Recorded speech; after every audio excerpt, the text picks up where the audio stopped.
पाठ का नाम है सूखी नदी का पुल।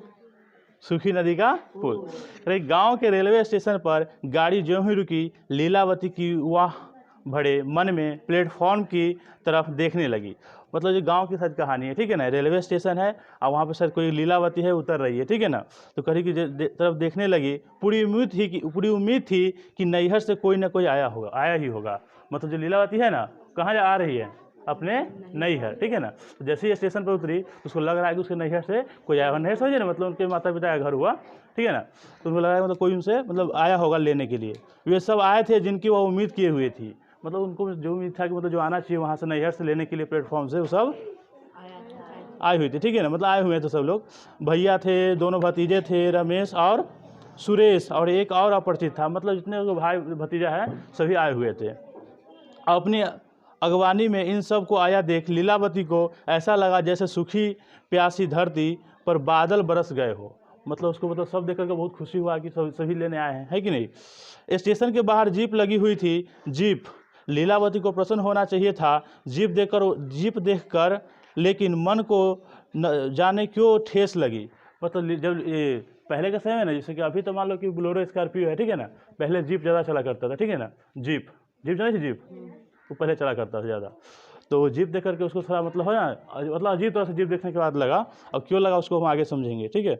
लगी थी। लीलावती को प्रश्न होना चाहिए था कि जीप देखकर, लेकिन मन को जाने क्यों ठेस सी लगी। उसने तो सोचा था कि ठप्पर वाली बैलगाड़ी या ओहार वाली बैलगाड़ी आएगी। मतलब पहले के समय में ना बैलगाड़ी खूब मतलब चलती थी, ठीक है ना। अभी के समय आदमी ना जीप है, चाहे मोटरसाइकिल, चाहे ऐसा चल रहा है, ठीक है ना। तो उसको लग रहा था कि पहले वाली जो समय में है ना, जैसे बैलगाड़ी आती थी लेने के लिए, उस तरह से बैलगाड़ी आई होगी, है कि ना। लेकिन उनको जीप देख करके थोड़ा अजीब सा लगा, मतलब उतना अच्छा नहीं लगा, ठीक है।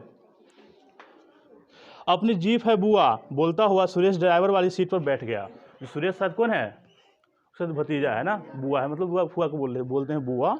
तो सुरेश जो है ना ड्राइवर वाली सीट पर बैठ गया। नरेश जीप के पास खड़ा था और एक बार अपनी पैंट की फूली हुई जेब को टटोल रहा था। जो रमेश जो है ना, नरेश, उस जीप के पास बैठ गया, ठीक है ना।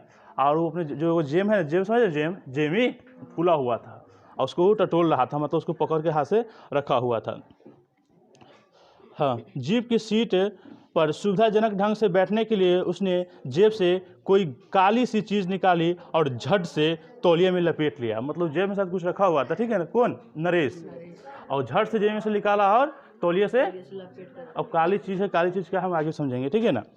तौलिए में क्या छिपा रहे हो नरेश। कुछ नहीं बुआ, पिस्तौल है। देखो जो उसकी बुआ है, कौन बुआ है, लीलावती। तो कह रही है लीलावती कि तौलिए में क्या छिपा रहे हो नरेश। तो कहीं कुछ नहीं बुआ, क्या है, पिस्तौल। पिस्तौल किसको पता है ना, बंदूक को कहते हैं, बंदूक को।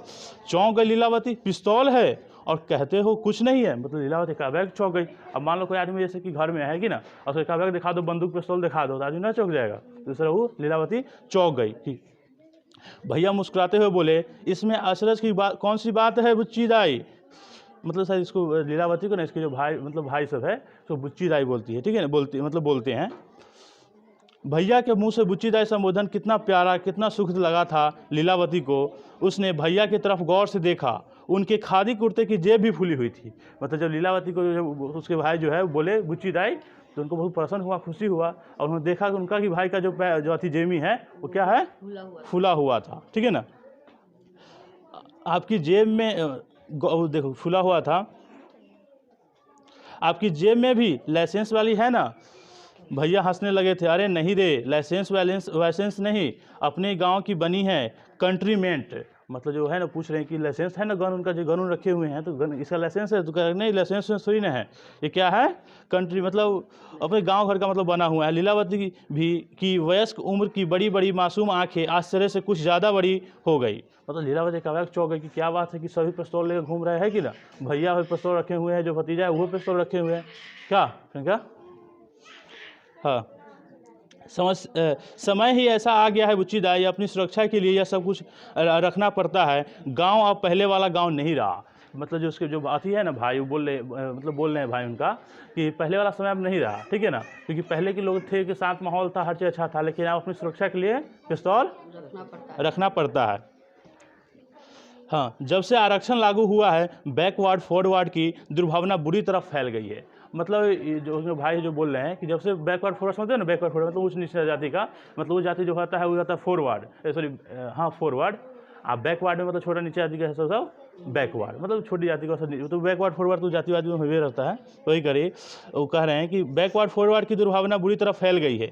गांव में जातियों की अलग अलग संगठन हो गए। देखो ना कि पहले के समय में लोग ऐसे नहीं थे, ठीक है ना, लेकिन अभी सब अपना अपना संगठन बनाते हैं। जैसे कोई अब जैसे कि जाति की बात करते हैं, ठीक है ना, अब जैसे हिंदू जाति के है, हिंदू के वो संगठन अलग है, मुस्लिम का संगठन अलग है, लेकिन वही में मतलब धर्म हो गया वो हिंदू मुस्लिम। और हिंदुओं में जाति जैसे कि कोई नुनिया है, कोई दुसाध है, कोई डोम है, चमार है, इसका फिर अपना अपना संगठन है कि ना, पर नुनिया एक तरफ, कुरीपुरा एक तरफ, है कि ना। तो वही है, निजी सेनाएं हो गई है। जमीन जायदाद को बचा पाना मुश्किल हो गया है। तुम्हारी वाली जो 5 एकड़ जमीन है वह तो समझो गीधों के लिए मांस का लोथरा बनी हुई है। मतलब शायद जो लीलावती है ना, इसके नाम से शायद 5 एकड़ जमीन था, ठीक है ना। तो वही उसके जो भाई है बोल रहे हैं कि तुम्हारी वाली जो 5 एकड़ जमीन है वो क्या बनी हुई है, गीधों के लिए मांस का लोथरा बनी हुई है, ठीक है ना।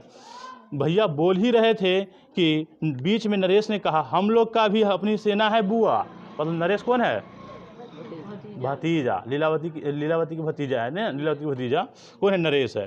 तो कहे भैया कहने लगे अच्छा हुआ तुम आ गई बुच्ची दाई, अपनी ज़मीन का 9-6 कुछ करके ही जाना। मतलब उसके भैया बोल रहे हैं कि अब अच्छी बात है, आ गई बुच्ची दाई, तो अपनी ज़मीन का कुछ 9-6 मतलब करके जाना, मतलब कुछ लगा के जाना, या तो बेचना है कि किसको देना है कि ना, पूरा उसको क्लियर करके जाना। हाँ, चलती जीप की खड़खड़ाहट के सामने बैठे भैया बोलते जा रहे थे। लीलावती के विवाह के समय कन्यादान करते हुए बाबूजी ने बेटी को 5 एकड़ जमीन दान में दी थी। जब लीलावती की जो शादी हुआ था ना, उस समय उसके पिताजी उसके नाम पे 5 एकड़